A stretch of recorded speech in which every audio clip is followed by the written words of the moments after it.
Welcome to the lighter side of the dark side. It's your weekly holiday freak show here on Renegade Radio and all podcast catchers. I am Dark Mark, the goth comedian, and as always, but not always attired as she is today, everybody's favorite horror writer, Nicole Six. Good evening. Good evening, Nicole. Look at you with your cute antlers. You're busted out every year. Are these new or are these the same ones? They're the same ones, the traditional antlers. I have a little reindeer. It's made of gold, not real gold. That'd be amazing. And then I have a small tree that's frosted with also not real snow. And I put them out every year. And then I have these little antlers. So it's kind of like, the Nicole Six family heirlooms. Right. Because if you had real gold, you could actually buy me a Christmas gift for a change. But I will say, Christmas is here. Hanukkah, Kwanzaa, solstice, all of that good stuff. The holidays are here, and I don't know how Christmas was for you growing up, Nicole. In my house, we would take cute books like The Christmas Carol, The Night Before Christmas. We would sit around on the couch, we would read, we would open presents. That's what Christmas was like in my household. Anyway, we're going to throw that away. And today, we're going to have a very different holiday special. This is actually the nice holiday special because next week we got Santa Claus coming in. That's the naughty holiday special. And we're here with our new friend. She is the best, and she teased us because she does creepy Christmas tours, and she's going to tell us all about the Christmas and holiday season like we've never heard before. It's Rissa Miller. Thank you so much for that fantastic introduction, Mark. Oh. I'm very pleased to be back on the show and to share the research I have accumulated about the origins of the holidays. And they're a little bit darker than most people realize. So if this is your nice holiday... This is going to be the nice holiday. Or maybe this is the naughty holiday. We'll see what happens next week. I don't know if I would use the word naughty so much as somewhat terrifying.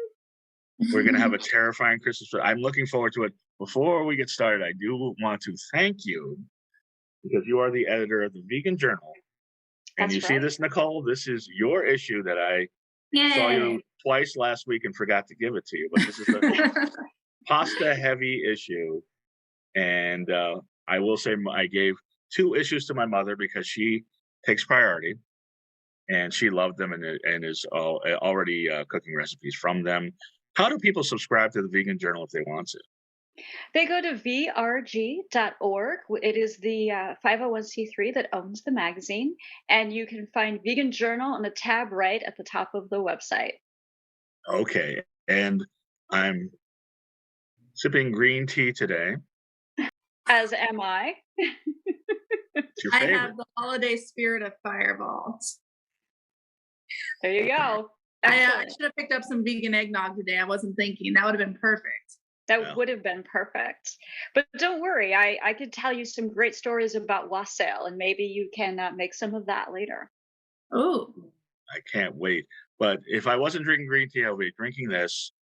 My favorite energy drink, Ray's energy drink. This is the best. It is vegan. And the best part, 0 calories, 0 carbs, 0 crash. You want to be wide awake for this show? So go into the description in your podcast catcher or on YouTube and get 15% off a case of Ray's. It's delicious. They just came out with a new flavor, ginger ale. And as I said, 0 calories, 0 carbs, 0 crash, save 15%. Now we start. Now I have my tea. I'm all comfy, cozy. Let's hear about how creepy Christmas can really be. What is winter solstice? First off, where would you like me to begin? Actually, solstice is the perfect place to begin. Mm-hmm. So solstice is actually a phenomenon of the earth, a function of the way that the seasons work. And we use it now to represent a specific holiday, but really it is just the longest day and shortest night. And it happens every year in the Northern Hemisphere between December 20th and 23rd. So historically, people didn't have electricity and HVAC and even reliable shelter. So winter solstice was a really, really scary time. Nothing would Mm, grow. You could freeze to death. You might not even be able to get water if your water source was frozen. So it was the most frightening time of the year when, you know, what better time to have monsters and ghosts? And I love, Mark, that you started with A Christmas Carol because it is the most famous ghost story in the English language. And it really? happens to be, yes, it happens to be a Christmas story. So that is the perfect lead in, really, to thinking of solstice as the thin time of the year. So nowadays we think of ghosts associated with Halloween, and historically, Halloween is based on a holiday that started in Ireland called Samhain, Hmm. and it's spelled Samhain, just to Right. confuse us Americans. And that's not really why, but in the old Gaelic language, it was pronounced Samhain, and Well, Rissa, I hate to interrupt mhm. you, and I want to get back to Solomon and all of that, but we have a special guest, so I do want to Oh, hear about who Saint Nicholas is really because he's here.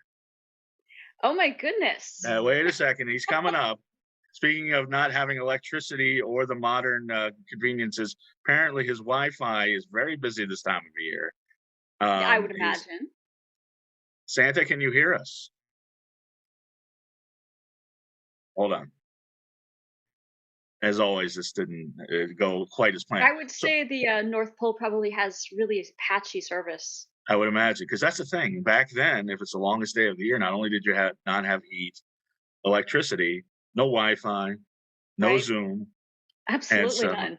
yeah. So you were saying Samhain, which is spelled Samhain. That's correct. So yes, that was a holiday that really got blended with winter solstice, and the winter solstice celebrations were a good blend of scary and downright decadent. So when you look back through time, the festivities that would happen around solstice would include sitting at home with your family and telling ghost stories, but it would also include a wild public festival in the streets. It was to celebrate the end of the harvest and the end of the calendar year. And Mhm. that happened from the top to the bottom of Europe. And in Rome, it was called Saturnalia. That's what I was And thinking. yep, in Rome, it was called Saturnalia, and it would last for many days, sometimes many weeks. There would be a king of Saturnalia elected. It was always a peasant or someone who was a servant, and that person would sort of rule over the festivities. And when I say festivities, I mean everything. I don't Yeah. just mean eating and drinking. I mean orgies in the street, Yep. gambling, everything you can imagine is what Saturnalia was. The king was a peasant, Yes, always a peasant. so Always a peasant. I could conceivably be the king of Saturnalia and preside over the orgies. Absolutely. Okay, Absolutely. go ahead, Nicole. You were going to say something. Oh, nothing. I was just gonna say it was pure raw decadence. Yes. I celebrated it one year and like personally, just like I was like, I'm not gonna celebrate Christmas this year. I'm gonna celebrate Saturnalia, and I was just like, it was just a wild week for me Yeah. because it's about And the same time of the year. It's like around the absolutely. 24th, right? Yep, Well, it is. that's the thing. There were so many celebrations pre-Christmas that were on the same time of year. Right. And Yule is the one, Yule, that a lot of our Christmas now is based on. So Yule was also another wild celebration and How very, wild! maybe not as wild as Saturnalia, but close. And it would go on for many days, usually 12. And we do still talk about the 12 days of Christmas, though in America, that's not much of a thing. In other Mhm. parts of the world, the 12 days of Christmas are still a thing. You know, you have all these wild times and wild celebrations, and then comes along Christianity. And they decide they want to make this time of year a bit more pious and serious. Mhm. And that didn't actually go over very well. It was not a popular decision to do that. And it took quite a long time for Christmas to catch on as a holiday. People did not want to pray and go to church. during the winter solstice. They wanted to continue the things that they had always done and have wild parties and sit and tell ghost stories. And it just didn't work out to try to immediately change things. But why would you want to change from like all that fun to, I mean, from orgies to Christianity, and being in church and all of that? Well, I wasn't going to say it's not fun, because I mean, there's still caroling and like, it can be a fun time. Church can be a pious but fun time, but it's not the same time. It's not going to be the same time, a wild orgy in the streets. Speaking of wild orgies in the streets, there he is, Santa Claus. Well, hello, everybody. Merry Christmas. Ho, ho, ho. Merry Christmas Meet Rissa Miller. Hi there. Rissa, pleased to meet you. I've been listening to your story while I've tried to get on, and they're fascinating. Oh, thank you very much. I was just getting ready to get into the origin story of St. Nicholas. I'd be delighted to hear your version. Santa, you can fact check this, so if there's anything that's not right, please step on in and let Rissa know. I will do that. So my understanding from my research is that St. Nicholas was actually Greek in what we now think of as Turkey. And he was born in 270 AD in a very, very rich family. He was a good guy, though, and even though, sadly, his family died when he was very young, he took his wealth and used it to help the poor and needy throughout his entire lifetime, which was a sweet and generous thing to do. So he could not be the king of Saturnalia because he's too rich. No, he was not the king of Saturnalia. In fact, he was Catholic. And he actually has some fantastic origin stories that are still part of our Christmas today. I'd love to share. And, Santa, correct me if I'm wrong, but it was St. Nicholas that began the Christmas stocking tradition. That is correct. It's a super strange thing, if you think about it, that we hang socks on a fireplace. But when you dig around, you find this old story that St. Nicholas was traveling, and he somehow found out about 3 poor women who had no dowry. So for those listening don't know what a dowry is, historically, you had to pay someone to marry your daughters. A dowry could take the form of money or goods, often livestock. So a woman who came with 3 sheep was much more valuable, for example, than a woman who had nothing. That said, these three girls were very poor, and their dad had no dowry for them. St. Nicholas found out about it. Now, I'm not sure how he found out, if he was listening in. One of the stories says he was listening through the window.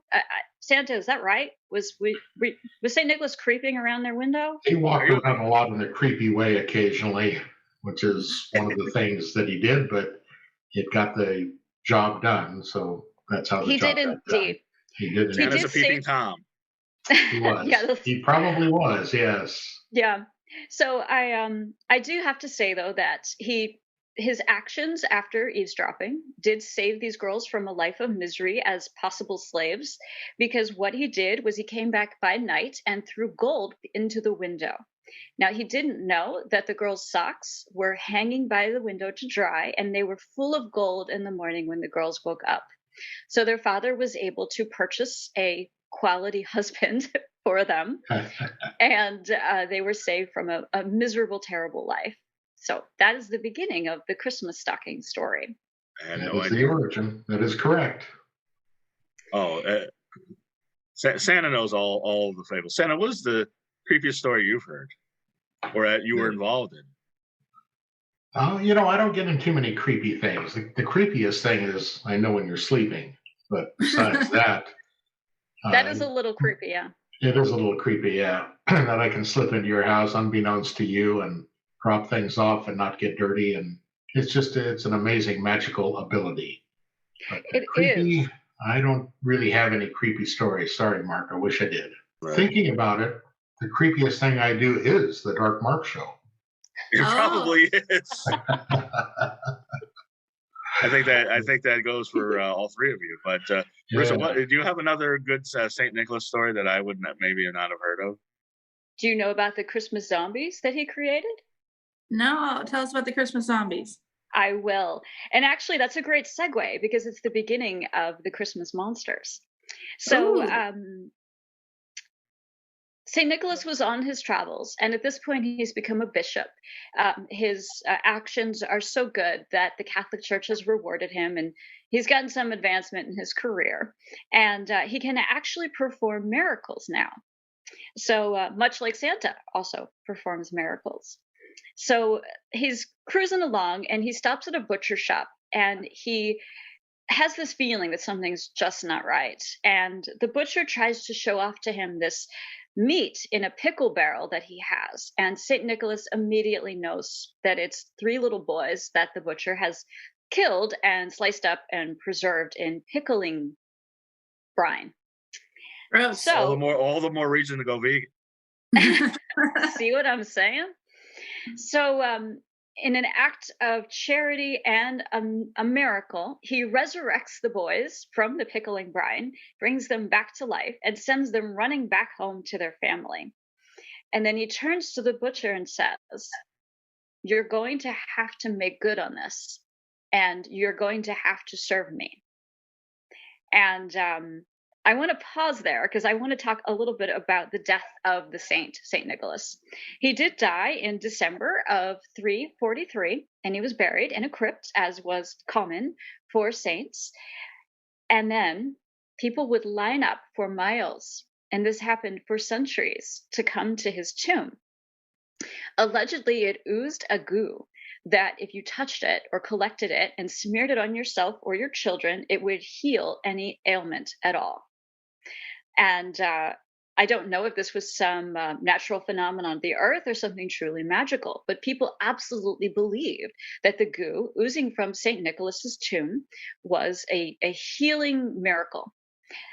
In fact, some Italian sailors thought it was such a miracle, they decided to steal his body. And this happened much later in time. In 1087, his entire body was taken out of the tomb and stolen by the Italian sailors. And in a incredibly shrewd business move, they sold the pieces off. They didn't sell it as an entire skeleton. So parts of St. Nicholas, the actual saint, are also all over the world to this day. There's some in Italy, some in France, some in Germany. There's some in Annandale, Virginia, here in America.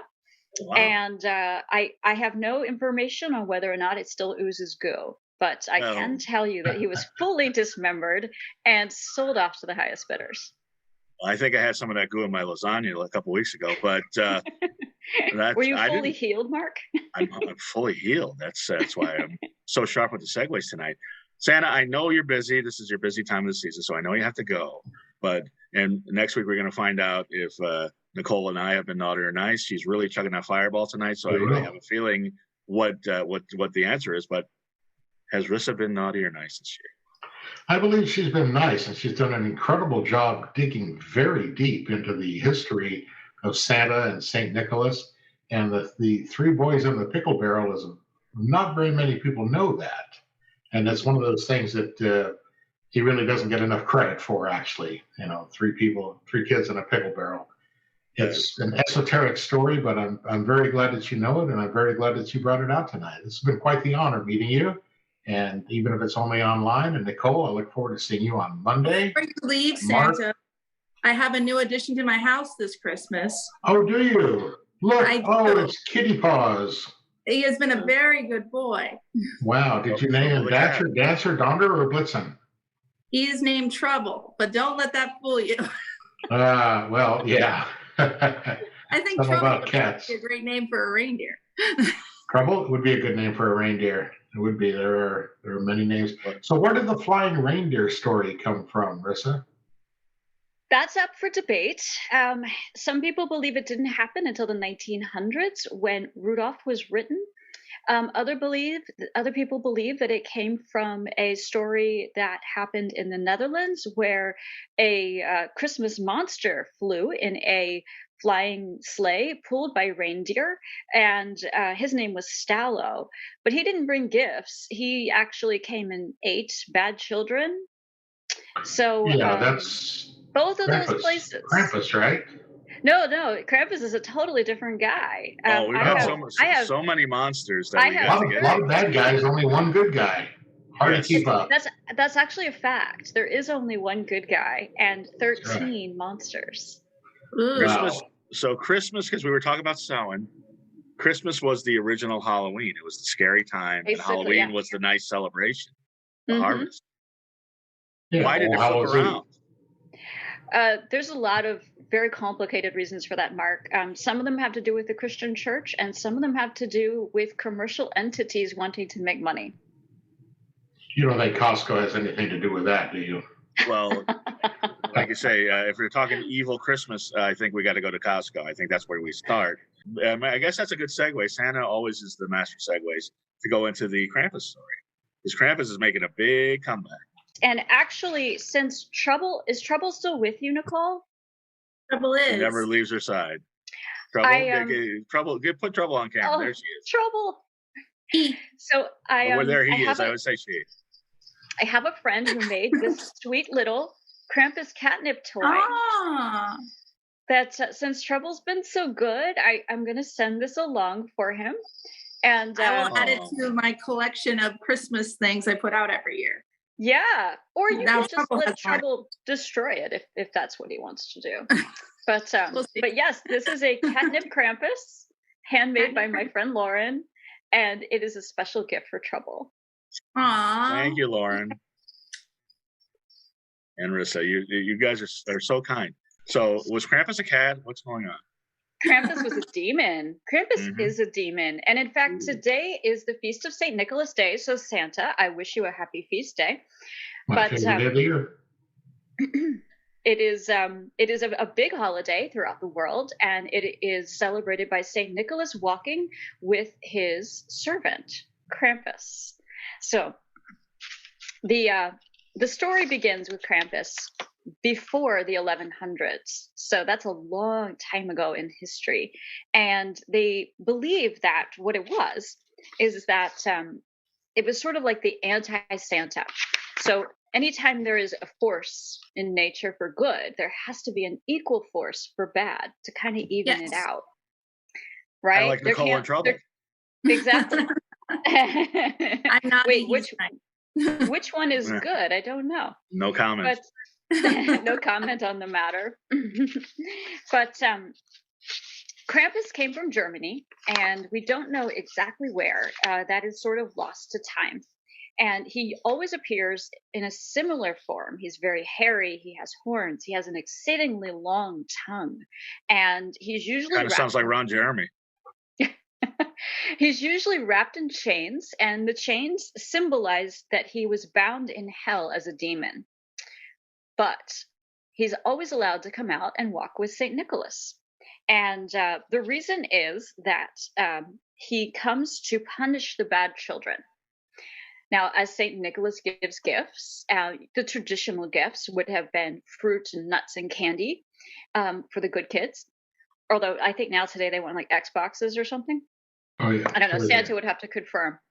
iPhones, yeah. iPhones, yeah, yes. The fruits, nuts, and candy. That was so. What? That was 1,000 years ago. So Yeah. 1100s, yeah. Yeah. So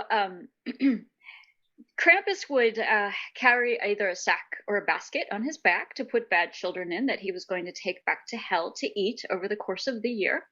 And if they weren't quite as bad as all of that, he would just thrash them with birch switches. The modern Krampus can carry a whip, but the traditional Krampus prefers thrashing children with birch switches. So there are whole parades of Krampuses that happen on December 5th and 6th around the world. They are called Krampuslofts, and it can be hundreds of Krampi. Is that the right word? Cruising down the streets at the same time. Some people find it terrifying. Some people find it hilarious. I've definitely watched amazing videos of German Krampuslofts. And so you haven't participated in Krampus parades? Me personally? Yeah. Oh, I've gone to see them. I've never dressed up as a Krampus. I'm much more of a student than dress up as a. I'm also. You haven't met me in person, Mark. I'm only 5'2" and like 100 pounds. I wouldn't be a very intimidating Krampus. No, you need a small wicker basket and only a few birch rods. Yeah, I couldn't take very many people out, but yeah, he's been in more than 10 feature films now. He has his own Funko Pop, and I did find a children's story called "Don't Cuddle the Krampus," which sort of makes him cuter, but still a little bit intimidating. That's kind of what happened to Santa Claus and Saint Nick along the way. He was kind of a scary guy and has become the cuddly person you see before him now. Maybe in 1,000 years, Krampus will be the cuddly one. And there'll be a whole other holiday. Maybe. Yeah, there's getting to be quite a lot of Saturnalia will have a comeback. She's all in on Saturnalia. Oh yeah. No, Santa, you know about Saturnalia. We were just discussing all the orgies and all the crazy stuff. And, I miss those days. Well, if Krampus celebrated Saturnalia, I mean, we've been to a couple clubs, S&M clubs that are just like that. So I don't know what's going to happen, but just we could get all together. Right, but so you and I should go there dressed like this. Yes, the club. Go ahead, Rissa. I'm sorry. I don't have them here, but I do have images. The whips, the switches, what? Oh no, I do have images from the 1800s of holiday cards showing Krampus visiting ladies, and evidently he makes fantastic use of that long tongue to, I guess, I don't know if it's punish ladies or just drop in and visit, but there's definitely another side of Krampus that perhaps could be explored for those who are interested. Much like that guy in Kiss, right? Just like that, actually, yes. Gene Simmons is Krampus. He's hairy, he's big, he's got a big tongue. Maybe there's something there. And he's a demon. Now, Rissa, when I looked at all of the stuff that you sent me, all of the monsters, probably the most controversial thing I saw, as it's still controversial, is Zwarte Piet. Am I pronouncing that correctly? Black Peter. Zwarte Piet. Yeah, it's very controversial. It's sort of like the racist Christmas monster. Yes. Are you familiar with Zwarte Piet, Santa? I'm sure you are. Familiar with many things. Don't talk about all of them. Well, we're going to talk about it. Rissa, tell us about that. I tell you what, have her tell you about it, and on Monday you can tell me about it, okay?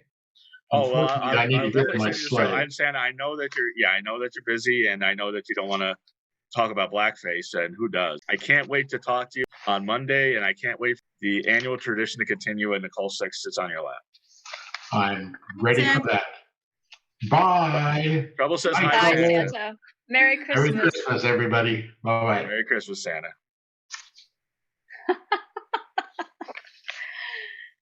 That was the best surprise ever. I love it. I texted Nicole and immediately regretted it because I was like, I should surprise Nicole too. But, okay.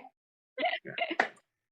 So Zwarte Piet, it is a Dutch monster, and again, another very old tradition, and it is the portrayal of Zwarte Piet, the actual physical portrayal that's so controversial.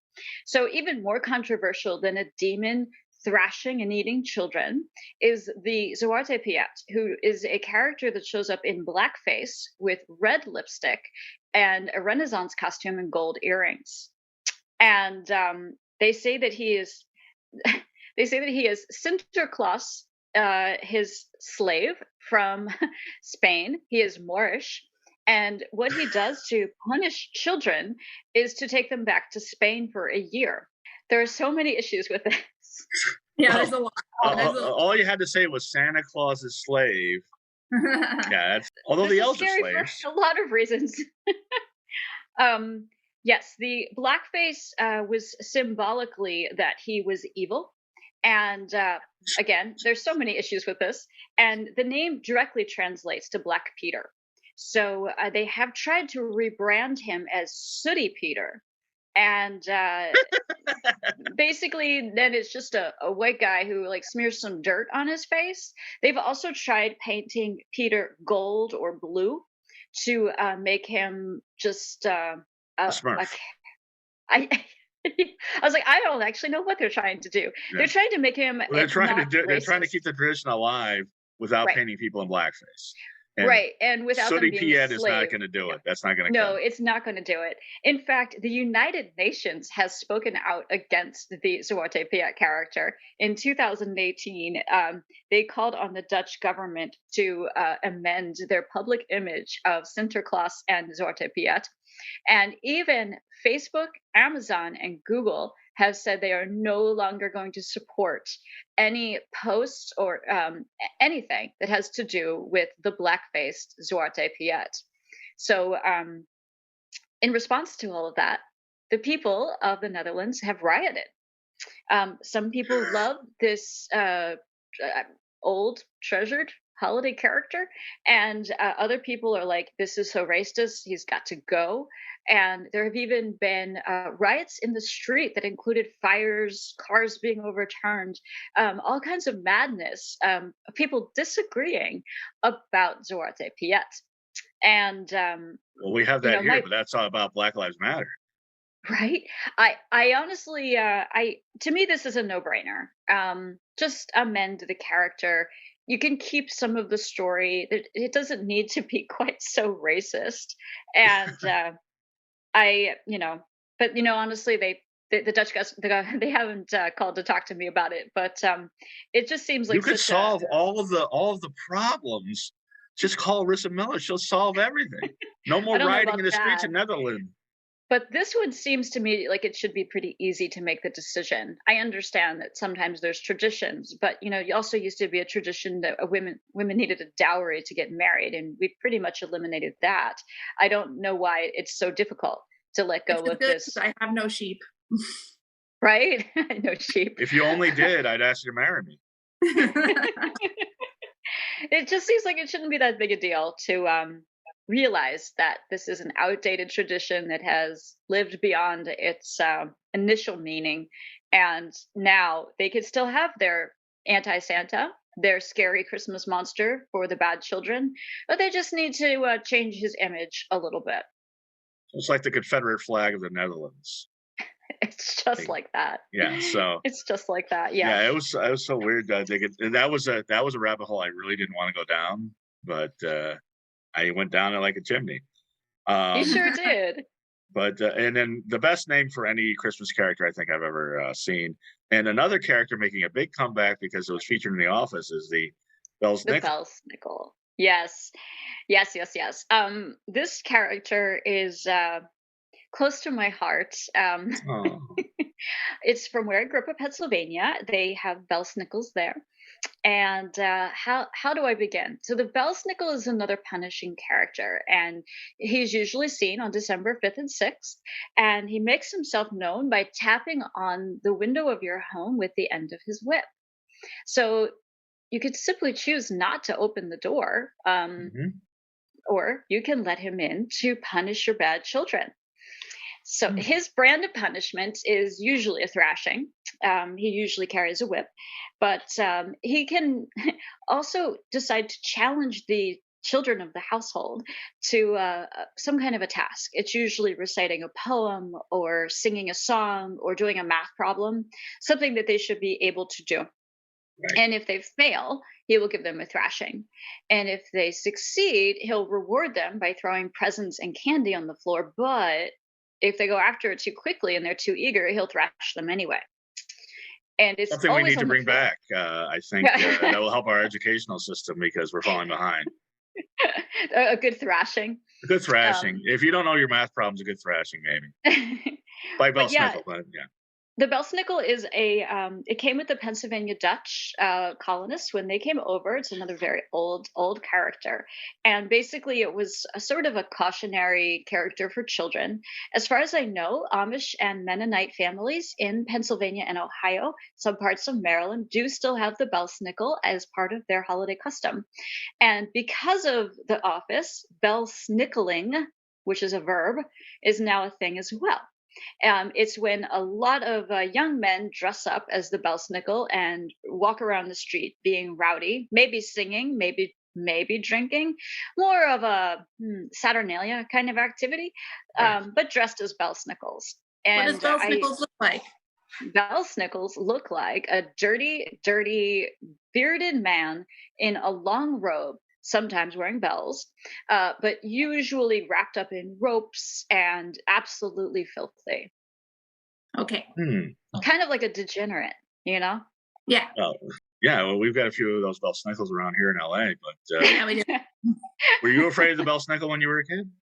No, actually, I thought it was a fun story. Yeah. But I was kind of a different kid.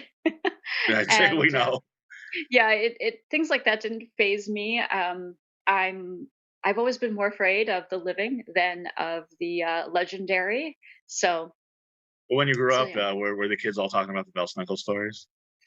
not so much. It's something that I learned in my family circle more than my school, and I just never thought of it as a bad thing. I was honestly a really good kid. I spent a lot of Wait a time in the second. library. I think the Belzsnickel's here. Hear that? Oh, anyway. So I guess you didn't hear it. So I couldn't hear yeah. it. So there goes my joke. I was rapping on the window with my cane. Okay. Oh, gotcha. Yes. Can you hear that? Okay. Sorry. Yeah, kind of. Sorry. You know about so many Christmas monsters. You've always been fascinated with Christmas monsters. Actually, I this is something I've only been working on for a few years, and as opposed to some of my other paranormal and folkloric research, this is one of my newer projects, and I would say about 5 years. But uh, it was started because my boss at the ghost store company told me, he's like, I think there's a lot of ghost stories around Christmas. And I said, well, yeah, that's like the most famous one ever, right? And I just started digging, and I said, this is a treasure trove of scary stories, and they're all over the world. And some of them are really dark, like the whipping father is pretty scary. And The Whipping Father, please indulge.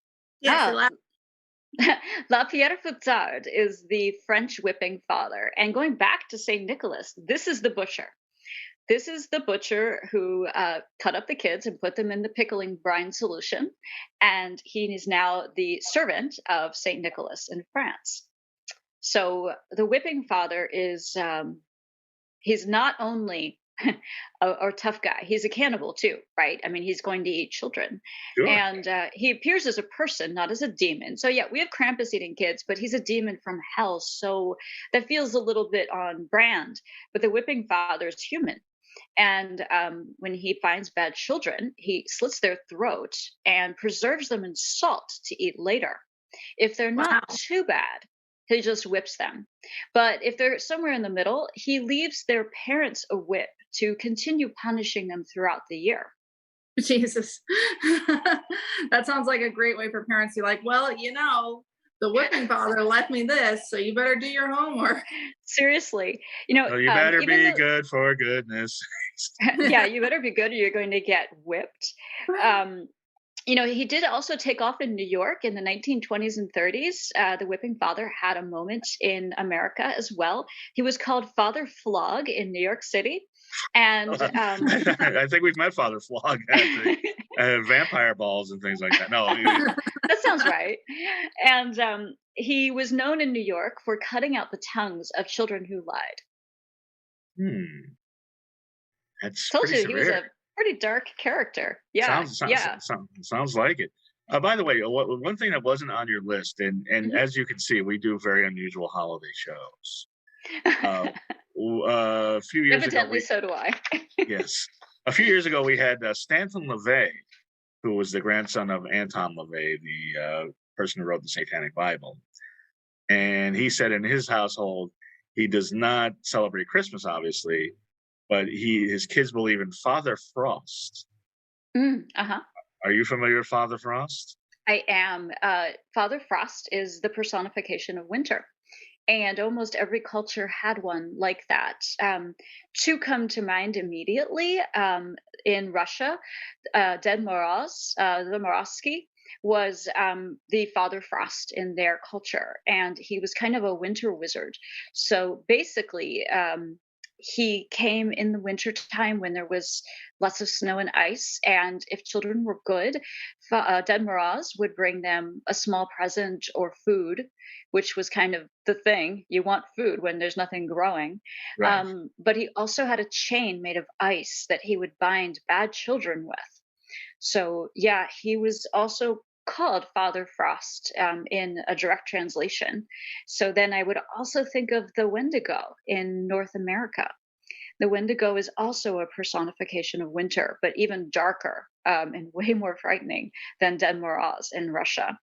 The Wendigo is the way that the Algonquin Native peoples and First Nation peoples thought of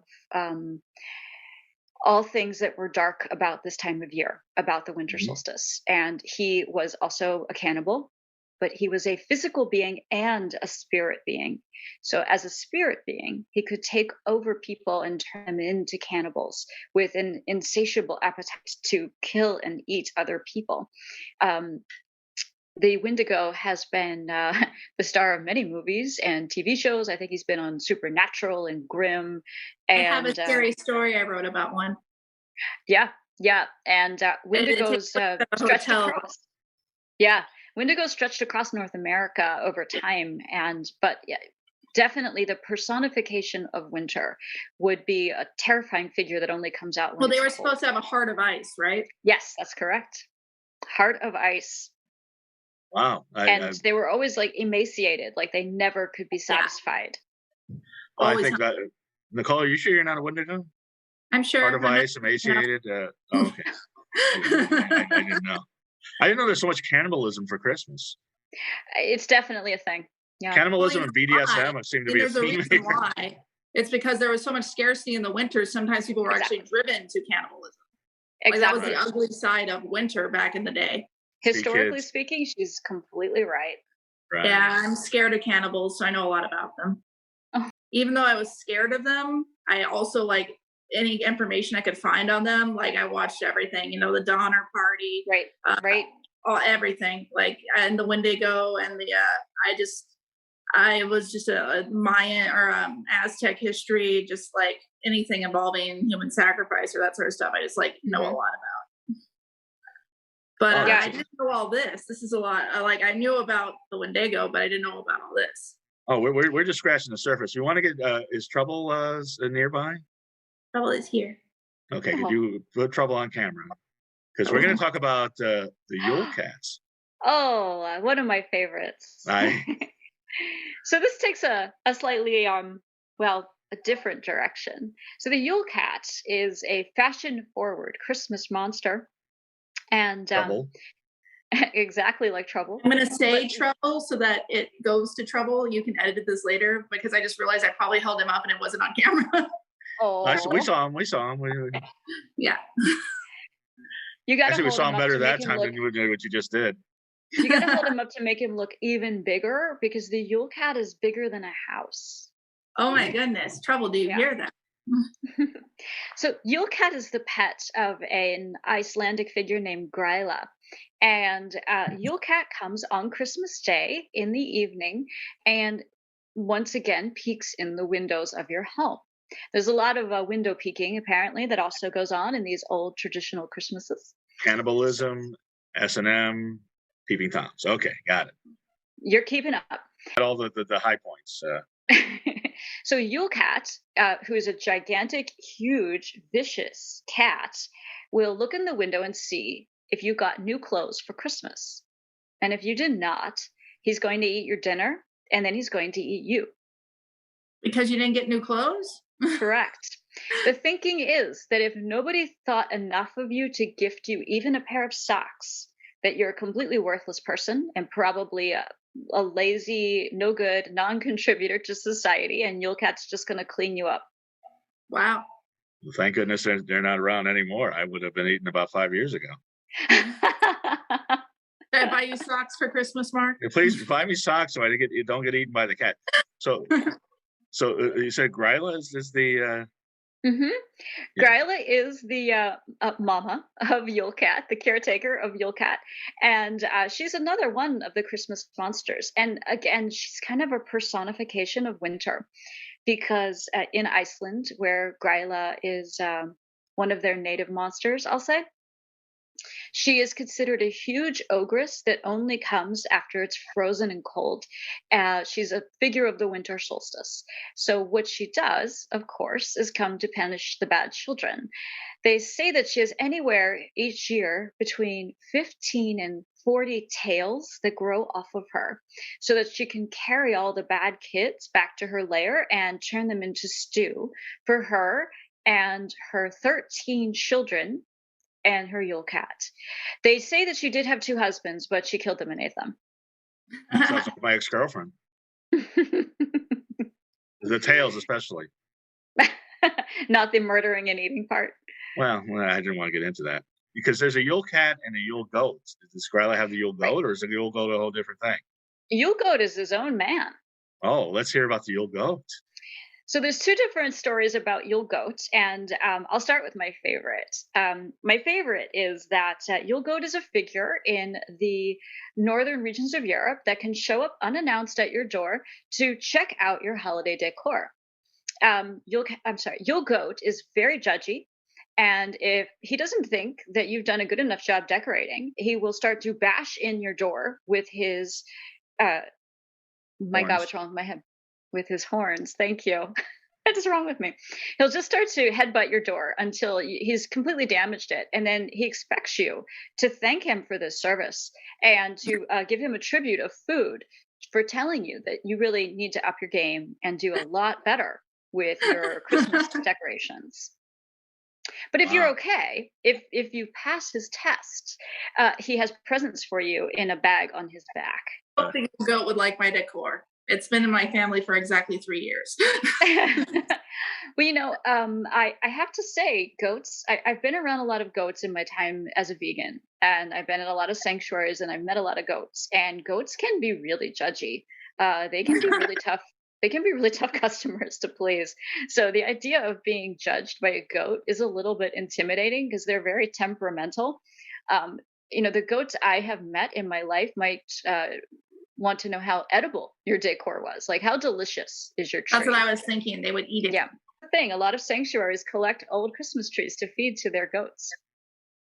And how was your Christmas decor this year, or your holiday decor? I'm not sure what you celebrate, Rissa. Is it goat worthy or what? You know what? I'm not going to lie to you at all, Mark. I haven't even gotten that far yet. Okay. I've been really busy, and I did get the box out, but it is still sitting on the floor, and nothing has been unpacked. The Yule Goat would definitely, because it's so small. Like, it's like about, we're not talking very big, so it's easy to put out. Yeah, the Yule Goat would not be pleased with me so far this year, and I hope he doesn't arrive yet. I'm not ready. Because you've been busy giving these tours and telling these stories, which are fascinating. So you haven't had a chance. So I'm sure Yule Goat will understand. No, I don't know Nicole, about that, Mark. I don't know. There's the Yule Goat. I don't know, but empathize with the box, because in my family we never went out and cut down a tree or had a tree. We had a tree that we would build. A little tree in a box, and every year we'd get the box out and put the tree up. Mm-hmm. So, and then we would break it down and put it back in a box. So we never, and since I've been an adult, so to speak, on my own, I don't get trees. I don't know why. I just because I go over my parents' house, they got trees. Just a little one to like light up the room a little. Yeah, I'm with you, Nicole. I also have a little one, although I've had my eye on getting an all black one, and I haven't done it yet. But goth tree. Yeah, I've always wanted one, and I just maybe it's the year. I don't know. We'll see. All right. Well, it could be the year for the goth tree, especially with all these creepy stories. Now, all of these like really crazy stories seem to come from Iceland, Norway, just because it's so cold. Is that why it is? That's definitely part of the reason. They're almost all cautionary tales. If you look at them and break them down logically, they are stories to help families get through the winter cooperatively. And I suppose I was never that I remember anyway, a member of a family in the Iceland or Norway or anywhere like that in my past lives, but I would say that cooperation and working together would have been key to getting through the scarcity of what winter looked like historically.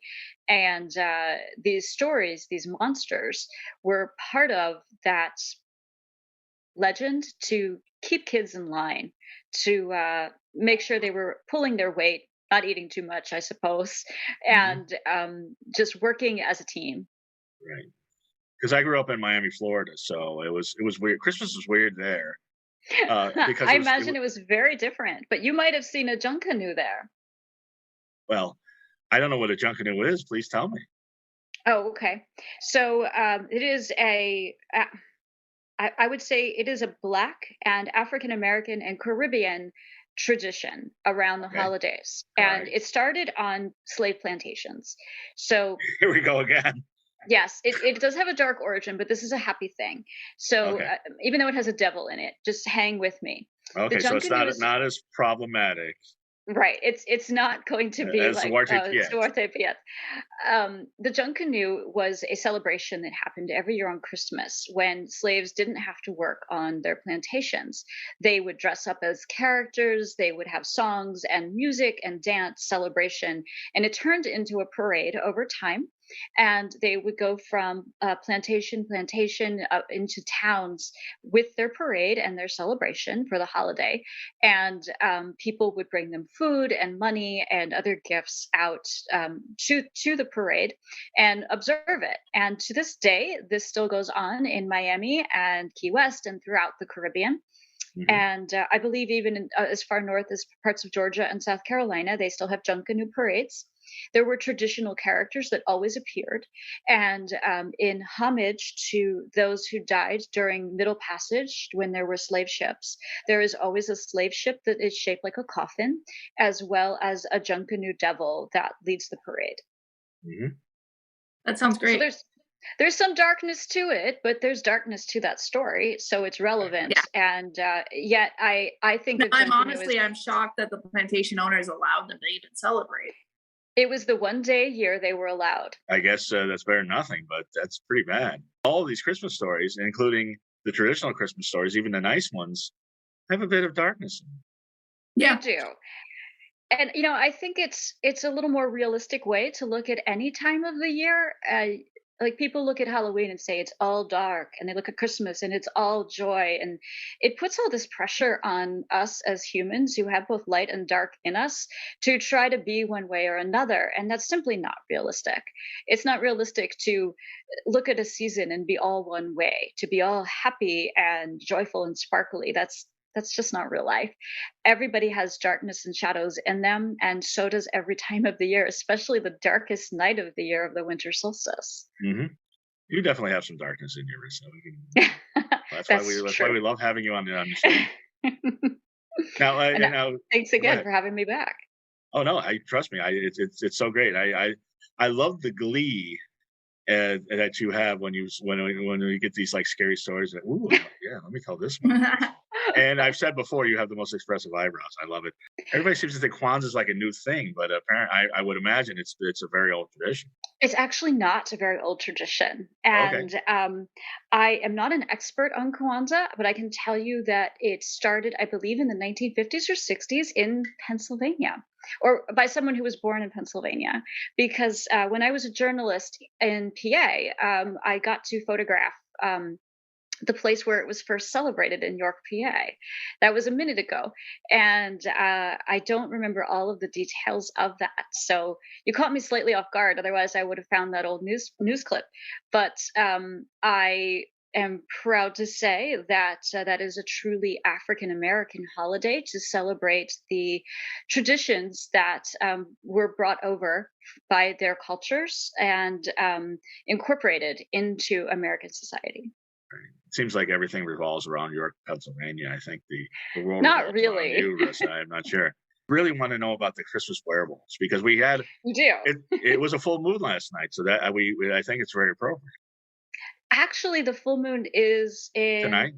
Yes, it is at 11:07 p.m. Eastern time. So you're coming up on it. Oh, that's when we should have taped. it, Wait a second. No, because it was 11:07 Eastern or Pacific. it'll be 11:07 Eastern, and it is the cold moon tonight. Is what the name of the the cold moon. Mm-hmm. Oh, the reason I say that is because for some reason, and I've talked to Nicole about this on air. When it's a full moon, I'm never more attractive. Like when I go out on a full moon, I get hit on a lot. Like only on a full moon. Hi, Mark. You gotta go live it up. It's a Tuesday. I don't know if I'm part werewolf or what. But, see, I guess LA is different than anywhere I've ever lived because on a Tuesday night, everywhere I've lived except maybe Manhattan, there's nothing happening. There's a little bit going on a Tuesday. It's a little quiet, but there's a few things if you know how to find them. Right. Yeah. I'm sure you could find some cannibalism, some whipping, some that's pickling of babies, all sorts of stuff. Well, yeah, that's California. California has very little in the cannibalism area. That's mostly Florida. Really? Okay. Florida has so many cannibals. Like, it's ridiculous. Every time I see that, I'm like, I once asked everybody, I'm like, why do all the cannibals go to Florida? And someone said the weather, but I don't know. Fair. Nicole, you realize that you're setting us up for me to ask Rissa to come back for a cannibal show. Because the first time we had her on, you're like, oh, come back for the Christmas show. And now you're like, oh, will you come back for a cannibal show, Chris? Maybe, as she was talking about that, I was thinking of all of the applications people use blood for. Of course, I was thinking of Lady Bathory, who, bathed in the blood of young women. But let's sort of circle back, Mark, to those Christmas werewolves. Please. I do have Christmas vampires too. We could go there. Yeah, let's do Christmas werewolves and then Christmas vampires. I want to. All right, absolutely. So, the Christmas story around werewolves is that if you were born on Christmas Day, it is so offensive to Jesus that you will become a werewolf as punishment. So anybody born on December 25th will turn into a werewolf by the time they hit puberty. So this was sort of personified. I know I did, but I was born November 4th. You missed the date. Something got mixed up for you. Maybe, yeah. So the Christmas Werewolf movie is from 1961, and it was called The Curse of the Werewolf.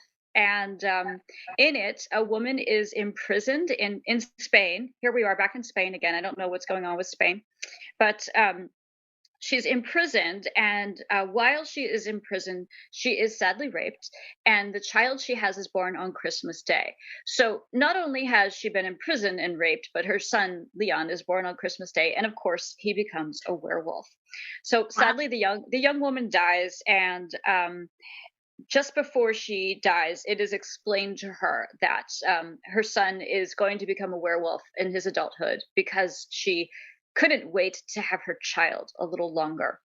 And this tradition actually goes back well beyond the movie. It's another Scandinavian tradition. And in many parts of Scandinavia throughout the Middle Ages, people said that werewolves came out on Christmas Day to do werewolf stuff. Evidently, they didn't have to wait until nighttime. They could turn on the day of Christmas Day and enjoy the daylight in their wolf form and do werewolf stuff, which I guess is killing people eating. Werewolf stuff. There's another really fun story howling about at the moon, all that. Howling at the sun. So because it's daytime when they're allowed to come out on Christmas. Yeah, but there's another specific werewolf called the Rougarou, and he's native to Louisiana. He accompanies Pierre Noel, the Cajun Santa Claus, in his canoe pulled by flying alligators. And he kind of serves the same purpose as Krampus. So the Rougarou will punish bad children.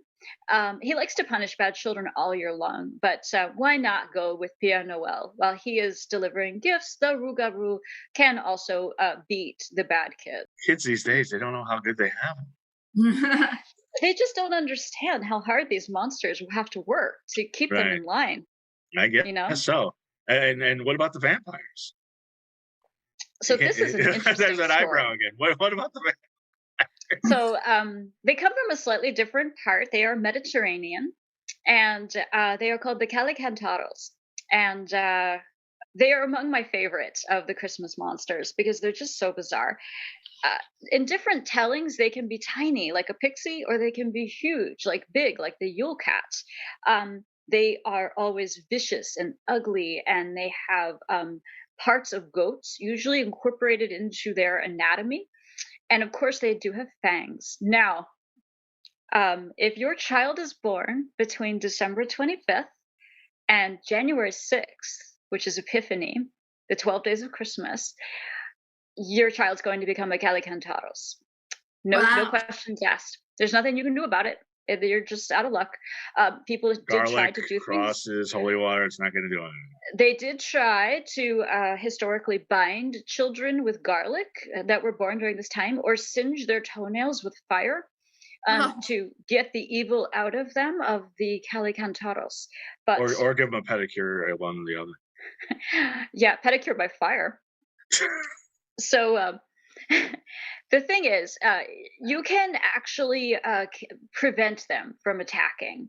And here's how. So, just so you know, if you're ever spending Christmas in Greece or Bosnia or somewhere like that, where they have these Christmas vampires, you can put a colander on your front porch. Just like the vampires of Asia who will stop to count spilled rice grains, the Calicantaros will stop to count all the holes in a colander.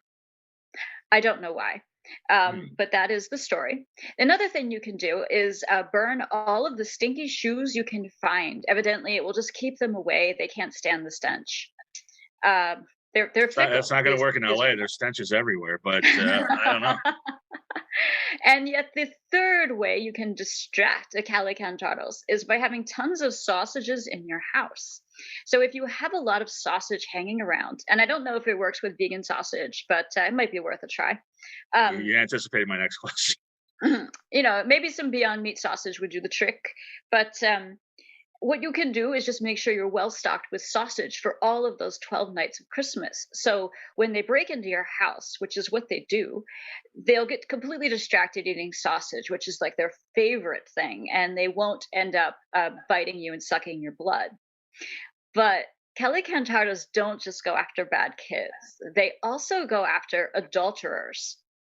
What they will evidently do is sit on top of somebody's roof and wait for the adulterer to sneak out of the house to go have their illicit love affair.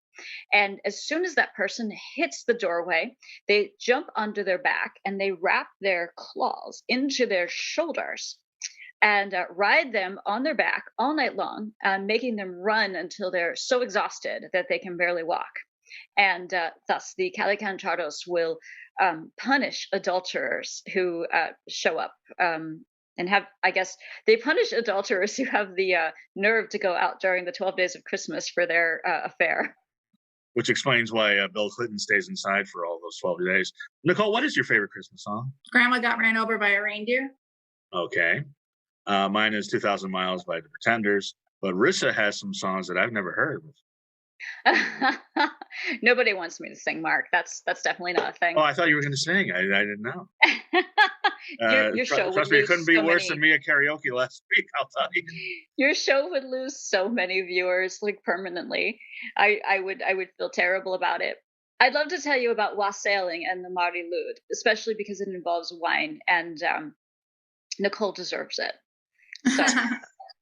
So the wassail is a very old tradition, and we think of wassail now as a hot wine punch that's usually fruity and spicy, but that's not how it started. The You said wassail started hot wine punch, not Hawaiian punch. correct, hot Okay. wine, usually Hot red. wine punch, yes. Usually it's red wine, and there's like cranberries and oranges and cinnamon, star anise, allspice, clove. It's definitely become a very traditional drink around Christmas time. You can buy already spiced wassail in a wine bottle. I think even IKEA sells it now. That's how mainstream wassail has become. But Right. wassail wasn't always that. Wassail used to be an act, a thing that you would do, and it is sort of one of the origin points of Christmas caroling. So for the wassail, people would dress up. And sometimes people dressed up in like their Sunday finest, and other times they dressed up in crazy costumes or they cross dressed. But there was a character that was associated with the wassail, and this is probably my favorite Christmas monster. It's the Marilud, Marilwyd. She is a skeleton horse that is decorated with ribbons and Christmas bows and sparkly baubles, and she shows up at your door and challenges you to a battle of rhymes. So Oh, it's like kind of like a rapper. Yeah. it's like the original rap battle, all Yes. the way back to you know, times memorial in Great Britain. And people would practice this all year long, anticipating the arrival of the Marilud. And whoever did this character must have been incredibly sharp, because you didn't want to lose to the Marilud. If you did, you had to let everybody in the house, all of the people with her, you had to feed them, you had to give them liquor, you had to entertain them until they decided to move on to the next house. And this could go on for night after night after night. In fact, it was made illegal in England and in Canada because people got so carried away with it that there were actually deaths associated with the wassail. Wow. The Eminem of his time. Right? You got to lose yourself, and then yeah, everybody's dead. So I didn't know that. So that was the first Christmas rap song, I guess. I always thought it was Christmas in the Hollis, but I guess not. The last thing that you sent me as far as preparation for this was the Victorian ghost story. Well, that's right where we started. Charles Dickens was the author of A Christmas Carol, the sort of epitome of the Victorian ghost story, right? And Washington Irving, who wrote Legend of Sleepy Hollow, also wrote a lot of Victorian ghost stories. And to this day, you can find lots and lots of published books of Christmas ghost stories. It is the time traditionally at winter solstice to embrace the thin time, to embrace that there will be spirits about. Your ancestors might be wanting a seat at the table, kind of thing. It was the original Dumb Supper. Does everybody know what that is? The No, Dumb I Supper? don't. Okay. I'm dumb. I don't know Dumb Supper. It's when you set a place at the table for those who have passed, and you leave a space for your family members who are dead, and at that dinner you will fill them in on everything that's happened that year. Now it has moved more to be a Halloween thing, but some parts of the world it is still done at Christmas, the Dumb Supper. Yeah, there are actually many names for it in different cultures, but that's the most commonly known one in the United States. But the Victorians, let's be honest, they were a bunch of folks who just absolutely loved death and the occult and ghosts and spiritualism, and Absolutely. Very they goth. changed. Oh yeah, the original Goths were Victorians, right? I agree. They changed Christmas forever. The Christmas we have now is basically a Victorian Christmas. They brought forward, I should say, the Christmas tree. They gave us Charles Dickens' ghost stories. Mm-hmm. They brought out gifting and Christmas cards. All of that is Victorian. And I actually love their old Christmas cards. I don't know if you're going to be able to see this. I actually recently found a vintage Christmas card, and it's. We can see you it. read what it? In haste to wish you a Merry Christmas. You see where he's running? Is that an outhouse? What is Indeed, it is. So. So there was bathroom humor back then. There's been bathroom humor forever, and so the Victorian ghost story is basically that this was the time of year Victorians refound the tradition of sitting at the fire and telling scary stories. Now, this way predates Victorians. They simply brought back what was an old winter solstice practice. And, you know, it's funny if you ask most people, they would tell you that Halloween is when you tell ghost stories. And Mhm. yet we all know Charles Dickens and we all know A Christmas Carol. And it is the most famous ghost story in the English language. And it's a Christmas story. Even fantastic writers like Neil Gaiman and others have Christmas ghost stories. And you can hop onto any bookseller and find that kind of thing right now. I actually, off camera, I have a stack like that big that I use at my talks of ghost stories for adults, ghost stories for kids, and they're all around Christmas. Back on camera. Well, you talk about ghosts all year round. Oh, I do. Yeah, but that's part of my, I would say it's part of my job, but it's really my passion. And I think that it's always the right time to tell a ghost story and to remember the past. Ghosts kind of give a face to the past in a way that just history never will. When Mhm. you say something like, I like to study history, people assume you're the most boring human being on earth and that all you do is memorize dates. But ghosts kind of bring the past alive and they give it a face. Well, you're Agreed. definitely not one of the most boring people in the world. You're one of the most interesting people in the world. We love having you. I was just thinking how much I enjoy a good Christmas story. I like to write about the cold. I like to write about the antlers. Like I think antlers are very interesting, and you Hmm. can put them on someone, and they become more than just human. They become something else, and that's very common in our culture. There's lots of different stories about people or creatures with antlers or horns, and I just Hmm. think that it's just an all around fun time. Like I enjoy the holidays. Yeah, I do too. I do too. What is your favorite Christmas movie, Arissa? My favorite Christmas movie. FX revamped A Christmas Carol in 2019, and they made it into a scary movie. And I loved it. I absolutely loved what they did with it. I loved how terrifying it was. I loved the clanking chains when Marley was walking down the hall. I love how scared Ebenezer was when the ghost appeared. And I love how gritty they made the Victorian era look. So often in depictions, the Victorian era is scrubbed. It's made to look really prim and clean. And the reality is that it was filthy. So I really like what they did with it. And at the moment, it's probably my favorite holiday movie. My tradition is to watch Santa Claus Conquers the Martians every year, but that's just me.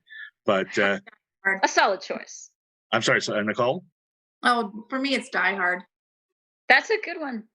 Yeah, That's a good all right. one. It's a classic. It's a classic.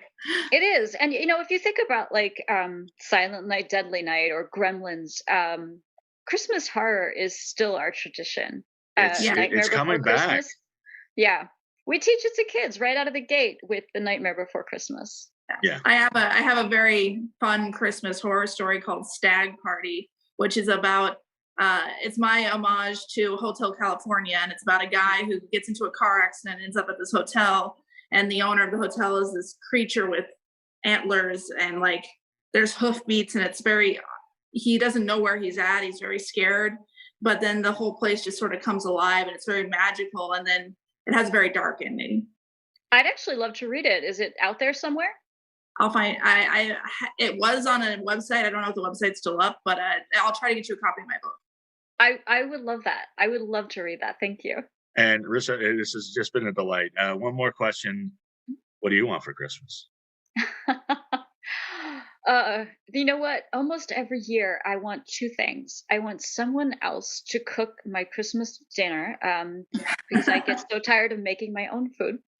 And I want to sleep uninterrupted, like for 12 to 14 hours. That sounds dreamy.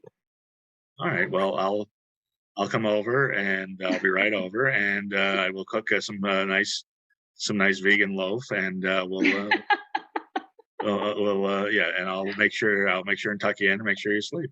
Rissa, thank you for sharing all of these creepy Christmas stories, and tell everybody how they can get a hold of you and all that you have going on. There's a lot.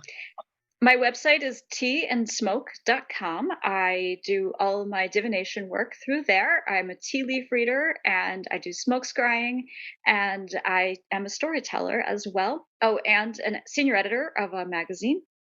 So Thank you again, Mark, for showing off the magazine. I Vegan appreciate Journal that. right here. And I will be finishing next year a certification in being an herbalist as well. So cheers that's to the great. new year. Well, there goes that sleep. And if you do want to read some of Nicole's published stuff, her poetry book, Slow Burn, just came out, and tell people how to get Nicole, I that. bought a copy. It hasn't arrived yet, but I did buy one. Fantastic. It might take them a little bit. They're a very small publisher. That's but perfect. You will get it. Everybody's gotten it so far. That's fantastic. I look forward to reading it. Hopefully you'll get it right on Christmas Eve. That would be great. That would be great. You'll read Slow Burn by the fireplace. And I designed the cover too. So it's really cool. It's a match with a flame that wraps all the way around to the other side. I was very proud of that. That's great. You can find me at Nicole6Books or Nicole H6 on Facebook. And I have a link to Slow Burn in my bio. And you can find all my other stories on Amazon. And I'm Goth Comedian on all social media. Everybody have a wonderfully creepy holiday. Bye.